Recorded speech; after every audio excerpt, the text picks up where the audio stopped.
Seorang ahli bedah dan mantan kepala klinik bedah di Universitas Paris bernama Dr. Maurice Bucaille mengungkapkan keyakinannya terhadap Al-Quran dan kebenaran Nabi Muhammad. Hal yang menarik perhatiannya adalah banyaknya hal-hal yang dibicarakan di dalam Al-Quran seperti penciptaan alam semesta, astronomi, keterangan tentang bumi, hewan-hewan, tumbuh-tumbuhan dan proses kelahiran manusia. Semua hal itu mendorongnya untuk bertanya-tanya, jika pengarang Al-Quran itu seorang manusia, mengapa pada abad ke-7 Masehi, orang itu dapat menulis hal-hal yang terbukti cocok dengan sains modern? Menurutnya, tak ada penjelasan yang memuaskan tentang bagaimana seorang penduduk Jazirah Arab abad ke-7 dapat memiliki pengetahuan ilmiah tentang hal-hal tersebut. Pengetahuan itu mendahului ilmu pengetahuan abad 14. Namun, sebagian orang berkata, jika dalam Al-Quran terdapat keterangan ilmiah yang menakjubkan, itu karena sebelum adanya Al-Quran telah ada ahli-ahli sains Arab. Muhammad mendapatkan inspirasi dari tulisan mereka. Pemikiran seperti itu sangat tidak tepat karena kebanyakan fakta sains yang dikatakan dalam Al-Quran secara pasti, baru terbukti pada zaman modern ini, tambahnya. Dr. Maurice Bucaille juga menyelidiki, apakah dalam Al-Quran disebutkan fenomena yang dapat dipahami oleh manusia tetapi belum mendapatkan konfirmasi dari sains modern. Penyelidikan yang dilakukannya menunjukkan ada suatu fakta yang telah disebutkan oleh Al-Quran dan harus ditambahkan pada hal-hal yang ia tulis mengenai astronomi atau ilmu perbintangan. Fakta dalam Al-Quran tersebut adalah tentang penelusuran angkasa. Dr. Maurice Bucaille menambahkan, pada waktu itu, orang meramalkan bahwa setelah percobaan-percobaan peluru kendali, pada suatu waktu manusia akan dapat keluar dari bumi dan menyelidiki ruang angkasa. Orang sudah tahu bahwa ada ayat Al-Quran yang mengatakan bahwa manusia pada suatu waktu akan melakukan penelusuran angkasa, dan hal tersebut sekarang sudah terjadi. Selain itu, pengamatan mengenai fakta-fakta seperti perkembangan janin manusia, ditemukan kesesuaian yang mutlak antara ayat Al-Quran dengan sains modern. Dr. Maurice Bucaille menambahkan, telah diadakan penyelidikan tentang penciptaan alam semesta dan banjir Nabi Nuh berdasarkan riwayat-riwayat yang ada di dalam Al-Quran. Hasilnya sangat sesuai dengan sains modern. Hal ini menjadi sangat penting karena di negara-negara barat, orang-orang Yahudi, Kristen, atau ateis, berpendapat tanpa bukti sedikit pun, bahwa Nabi Muhammad mengarang Al-Quran atau memerintahkan orang lain untuk mengarangnya.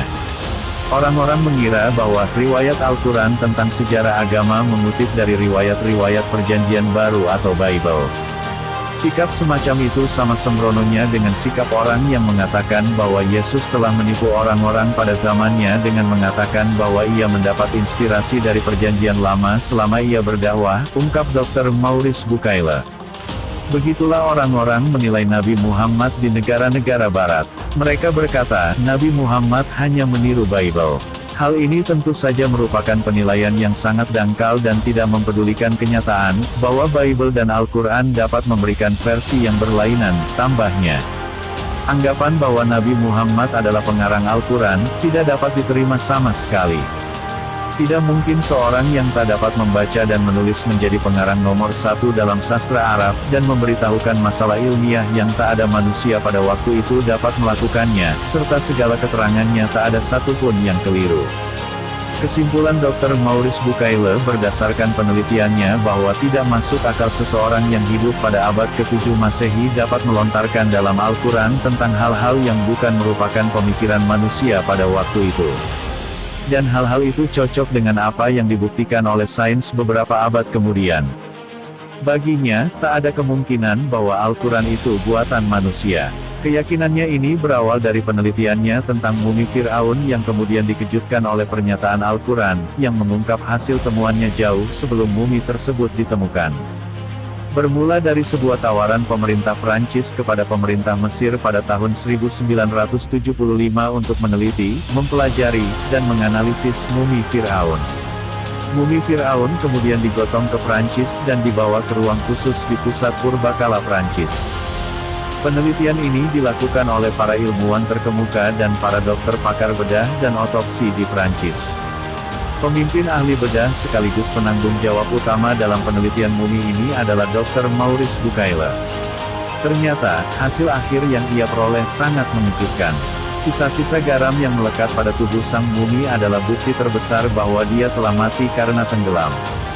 Jasadnya segera dikeluarkan dari laut dan kemudian diawetkan. Penemuan tersebut masih menyisakan sebuah pertanyaan dalam kepala Dr. Bucaille. Bagaimana jasad tersebut bisa lebih baik dari jasad-jasad yang lain, padahal dia dikeluarkan dari laut? Ia lantas menyiapkan laporan akhir tentang sesuatu yang diyakininya sebagai penemuan baru, yaitu tentang penyelamatan mayat Fir'aun dari laut dan pengawetannya.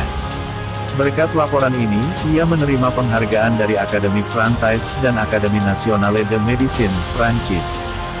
Terkait dengan laporan akhir tersebut, salah seorang di antara rekannya membisikkan sesuatu di telinganya seraya berkata, "Jangan tergesa-gesa, karena sesungguhnya kaum muslimin telah berbicara tentang tenggelamnya mumi ini."